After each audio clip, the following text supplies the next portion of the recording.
Welcome to the Hoja on Architecture podcast. Video Game Architecture, Chapter 4, The Previous Research. Video game architecture has been a subject of intense academic study in recent years. To name a few, Espen Aarseth, in Allegories of Space, The Question of Spatiality in Computer Games, claims that the defining element in video games is spatiality. M.J.P. Wolf, in Building Imaginary Worlds, The Theory and History of Subcreation, thinks that the architecture is utilized in video games mainly in informing the players about the imaginary world of the game and therefore shaping their gaming experience.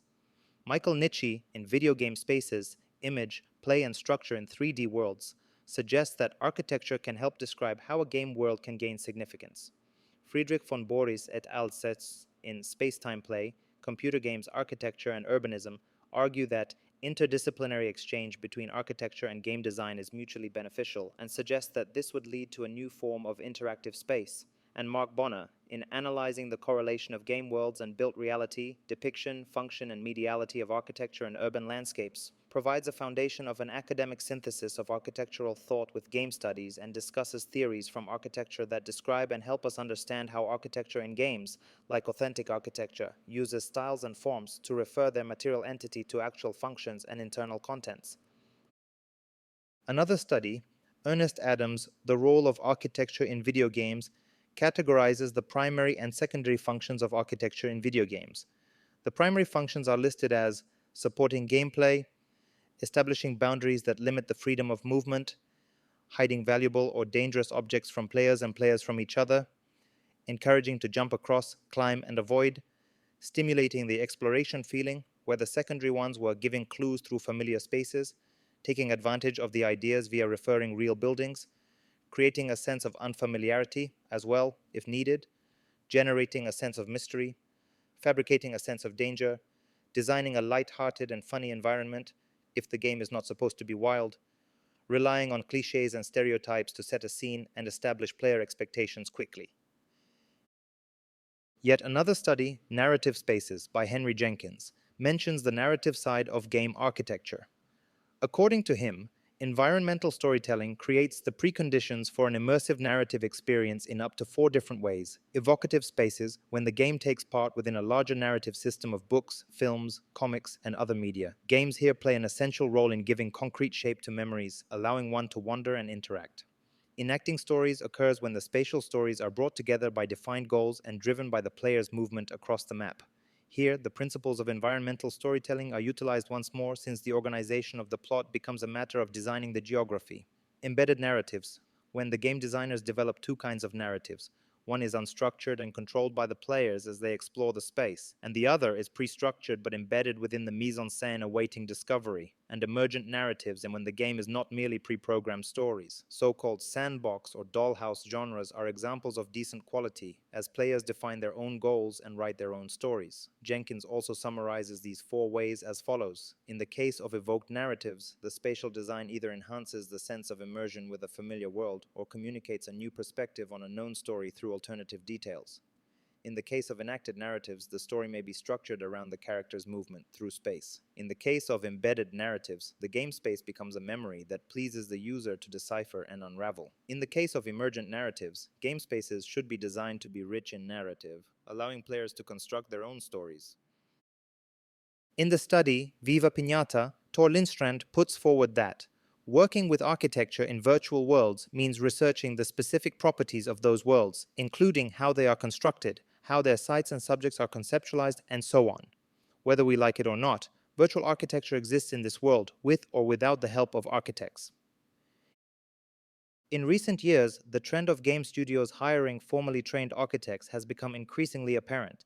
This helps create more authentic, 3-dimensional environments than those previously made by level designers or art directors. In an interview with Arch Daly, when the question, "How does a degree in architecture contribute to a career like yours?" was asked, Philip Klevestav, principal artist at Blizzard Entertainment, answered, "As someone without an architectural degree myself, unfortunately, it can be very valuable to have architects on the team who know the proper terminology. I would say that, having worked closely with one person who holds a degree in architecture, I have learned a great deal over the years, which has also helped me develop a deeper interest in architecture in general." In another conversation with the editors of the book Space-Time Play, architect Olivier Azemar, level designer at Ubisoft, stresses that, as an architect, I must bring my spatial and design expertise to the production team while building maps and levels, just as I would in a building, including spatial distribution, horizontal and vertical circulation, scale, and dimension. Architectural expertise has strongly influenced and will continue to influence the creation of the spatial experience, not only in the field of realistic representation, but, above all, in the reinvention of video game spatial qualities and codes. In yet another study, The Importance of Architecture in Video Games and Virtual Worlds, John Brushaw thinks that you may have the most impressive and carefully created castles in a medieval game, or maybe a killer space station in a futuristic sci-fi game. You may have even considered architecture and worked diligently to create realistic buildings, but that does not necessarily mean you have created architecture. Buildings are not always architecture. Architecture can tell a story, evoke emotion, and shape player experience more effectively than any other aspect of the game. You can have the best characters, storyline, and graphics, but without an equally considered approach to architecture, your player experience will always fall short of its fullest potential. And in the interview mentioned before, Philip Klevestaff, principal artist at Blizzard Entertainment, also puts forward, as for the world of video games, it is not just about the quality of the graphics, but rather the immersive experience of visual design and how players communicate with the virtually built environment.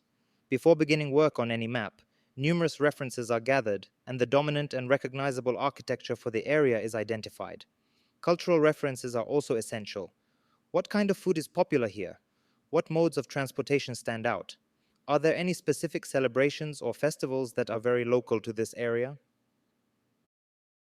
In another article on Arch Daily, From StarCraft to Age of Empires, When Architecture is the Game, Manuel Saga thinks, the building design should complement the game's style and aesthetic.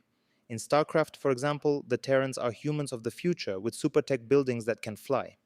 Meanwhile, the Zergs are an alien race based on organic matter, including an infrastructure of living buildings.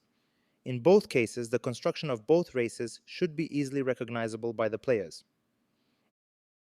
In conclusion, the academic discourse surrounding architecture in video games has matured into a richly layered field, where spatial design is no longer a mere backdrop but a principal narrative agent. From Arseth's foundational emphasis on spatiality to Jenkins' multifaceted typology of narrative spaces, scholars have consistently highlighted how architecture shapes gameplay, immersion, and storytelling. What emerges from this growing body of work is a shared recognition. Architecture in games is both functional and symbolic, guiding movement while also evoking emotion and constructing meaning. The increasing collaboration between trained architects and game studios further blurs the boundary between real-world design logic and digital world-building, reinforcing architecture's dual identity as structure and story. Ultimately, as theorists like Bruchud and practitioners like Klevestav remind us, architecture in video games is not merely about building things, it is about building experiences. This concludes the Video Game Architecture Chapter 4, the previous research. Thanks for listening. See you in the next episode.